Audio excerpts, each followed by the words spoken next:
আসসালামু আলাইকুম।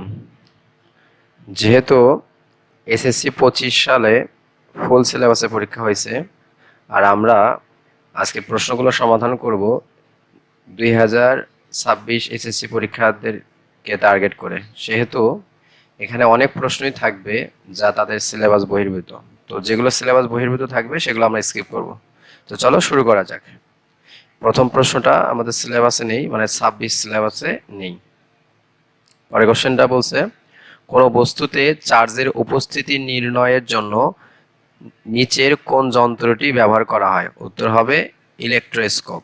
কারণ ইলেকট্রোস্কোপ দিয়ে চার্জের উপস্থিতি ও চার্জের প্রকৃতি দুটোই নির্ণয় করা যায়।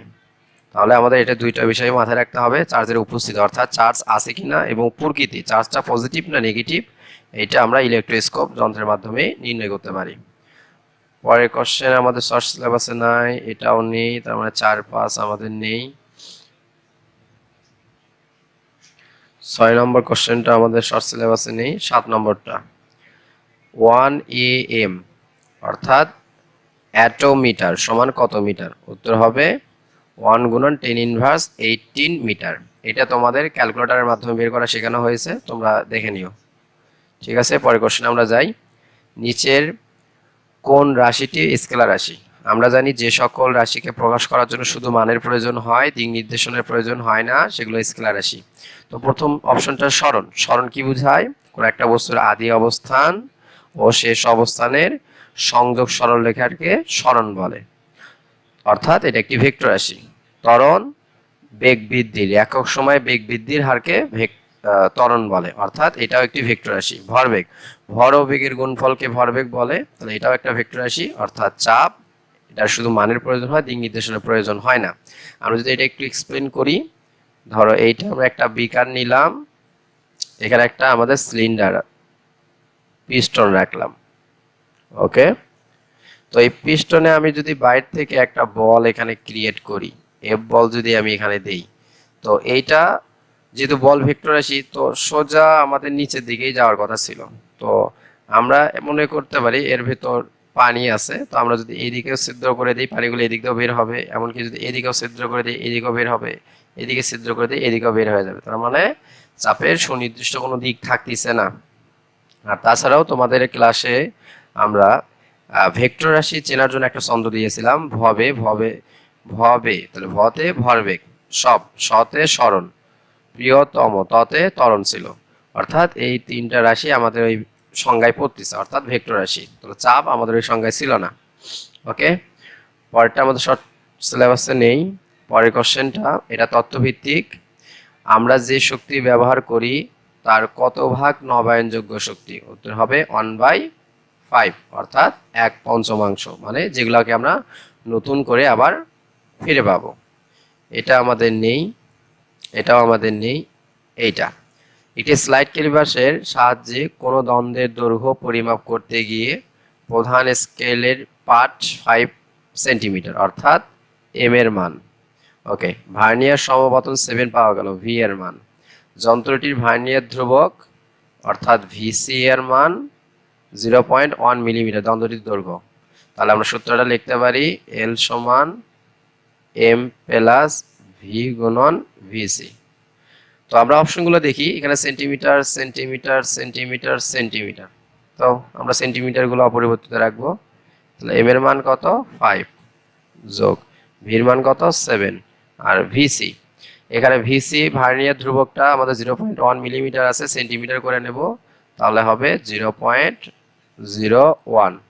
তো আমরা যদি গুণ করি, গুণ করে যোগ করে দিই, তাহলে দাঁড়াবে 5.07 সেন্টিমিটার, অর্থাৎ গ নম্বরটা রাইট অ্যান্সার। ওকে, পরের কোশ্চেন, দুইটি বস্তু এ ও বি পৃথিবী পৃষ্ঠে 3 মিটার ব্যবধানে রাখা আছে। এদের ভর যথাক্রমে 1 কেজি ও 500 গ্রাম। চন্দ্রপৃষ্ঠে অভিকর্ষ ত্বরণ 1.63 মিটার সেকেন্ড ইনভার্স 2। চন্দ্রপৃষ্ঠে বস্তুটির ওজন কত? তাহলে ডাব্লিউ সমান mg। ওকে, তো এম যেহেতু বি বস্তুর আমাদের ওজন চাইছে, তাহলে বি বস্তুর হচ্ছে ভর আমাদের কত? 500 গ্রাম, তাহলে কেজি করলে 0.5, আর জির মান আমাদের দেয়া আছে 1.63। তো এটা গুণ করলে আসে 0.815, অর্থাৎ ক নম্বরটা হচ্ছে আমাদের রাইট অ্যান্সার। এ ও বি এর মধ্যে ক্রিয়াশীল বলের মান কত? তো এটা বের করার যে সূত্রটা সেটা হচ্ছে এফ সমান জি m1 m2 ভাগ ডি স্কয়ার। তো আমাদের জির মানটা মুস্ত, m1 আমাদের 1 কেজি, m2 হচ্ছে 500 গ্রাম অর্থাৎ 0.5 কেজি, ডির মান 3 স্কয়ার। তো এটা আমরা ক্যালকুলেশন যদি করি 6.673 এক্সপোনেনশিয়াল ফাংশন -11 গুণন 1 গুণন 0.5 ভাগ 3 3 9, ক্যালকুলেশন করলে 3.707 10 ইনভার্স 12। তার মানে ঘ নাম্বারটা হচ্ছে রাইট অ্যান্সার। পরের কোশ্চেনে যদি আমরা যাই, নিচের কোন রাশি জোড়ার একক অভিন্ন? অভিন্ন অর্থ একই, অভিন্ন অর্থ ভিন্ন নয়, অর্থাৎ একই। স্বর্ণের একক মিটার, বেগের একক মিটার পার সেকেন্ড, ত্বরণের একক মিটার পার সেকেন্ড স্কয়ার, মন্দনের একক মিটার পার সেকেন্ড স্কয়ার। তাহলে এটাই হচ্ছে আমাদের রাইট অ্যান্সার। আমরা বাকিগুলো যদি একটু চেক করি, বেগ মিটার পার সেকেন্ড স্কয়ার, স্মরণ মিটার, দ্রুতি মিটার পার সেকেন্ড। তাহলে এটা আমাদের রাইট অ্যান্সার খ। এটা আমাদের শর্ট সিলেবাসে নেই, পরেরটা আমাদের শর্ট সিলেবাসে নেই। এটা নিচের কোনটি অনুদৈর্ঘ্য তরঙ্গ নির্দেশ করে? তো আমরা জানি যে তরঙ্গ কম্পনের দিকের সাথে সমান্তরালভাবে অগ্রসর হয় তাকে অনুদৈর্ঘ্য তরঙ্গ বলে। তো এখানে আমাদের শব্দ এটা সংকোচন প্রসারণের মাধ্যমে গঠিত হয়, অর্থাৎ এটা একটা অনুদৈর্ঘ্য তরঙ্গ। আর যদি আমাদের তরঙ্গ শীর্ষ তরঙ্গ পাদের মাধ্যমে গঠিত হতো তাহলে আমরা বলতাম অনুপ্রস্থ, অর্থাৎ আলোর তরঙ্গ, বেতার তরঙ্গ, পানি তরঙ্গ এগুলো হচ্ছে অনুপ্রস্থ তরঙ্গের উদাহরণ। ওকে, এটা আমাদের শর্ট সিলেবাসে নেই, এটা আমাদের নেই।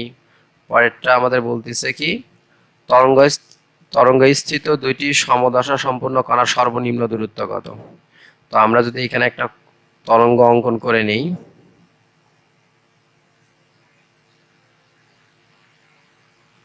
ওকে, এখানে যদি আমরা এ কণা দেই, এইটা যদি বি দেই, এইটা যদি আমরা সি দেই, তো আমরা যেটা দেখতে পাচ্ছি এ এর সমদশা সি, অর্থাৎ এ থেকে সি এর পর্যন্ত আমাদের যে দূরত্ব সেটা হবে ল্যামডা, অর্থাৎ ঘ নম্বর হবে রাইট অ্যান্সার। পরের কোশ্চেন, সমতল আয়নায় সৃষ্ট বিম্ব অসৎ ও সোজা, তার মানে ক নম্বর রাইট অ্যান্সার। খর্বিত ছোট না, সমতল দর্পণে লক্ষ্যবস্তুর দৈর্ঘ্য যা হয় বিম্বের দৈর্ঘ্য তাই হয়, অর্থাৎ খর্বিত বা বিবর্ধিত হওয়ার কোনো চান্স এখানে নেই। পরের কোশ্চেন শর্ট সিলেবাসে নেই।